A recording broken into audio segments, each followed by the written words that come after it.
Phela vekele sicale ingchema zekhaya izine ezidlala amaphaliswano weCAF kanti ke into ekhona ukuthi zine njalo ingchema ezidlala ekukhambeni.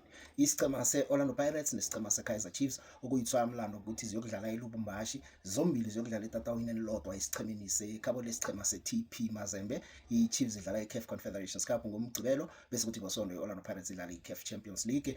Kanti ke nangithi ngiyaqala ke la kuCAF Champions League ngibona isichema seMamelodi Sundowns sesithinga lapha eNigeria. Sona ke siyokudlala nani? Siyokudlala nesichema seRemo Stars emidlalweni weCAF Champions League. Kodwa ke nokucala imbalobalo isichema seMamelodi Sundowns asikabe ukuthumba lapha eNigeria emakhambeni waso ngaphambili ukujinga eNigeria. iRemo Stars ekwenzileko nje ithi abalandeli bangene simahla ukwenzela ukuthi itatawuli izaliswi ngabalandeli besichema sabo mhlambe balinga ukuthusela isichema seMamelodi Sundowns. Kanti ke ingchema zeSouth Africa emahlandleni abunane ezijinge lapha eNigeria azange zithumbe kuthumbe esinye kuphela. Isichema seOrlando Pirates sakhe sathumba eNigeria nakhona sasithumba ngo-1-0.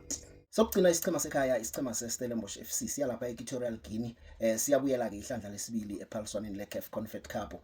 Babuyela nje emidlalweni yeLeague emidlalweni elithoba abayidlalileko bathumbe emunye kuphela. Iforma abayisimnandi kodwa nana ucala ukuthi baqeda ukukhipha isichema seKaizer Chiefs ku-Carling Knockout Cup mhlambe lokho kubapha amandla kubapha umoya ukuthi bafikele basebenze kuhle. Izingchema zekhaya ke ezine sizicaleko iphela vekele ezidlala imidlalo yeCAF Confederations Cup neCAF Champions League angazi ukuthi ziza kusebenza njani. Ungahlola la utsho wena ukuthi ubone ukuthi emlenzeni okthoma ingchema zekhaya ziza kubuya nani.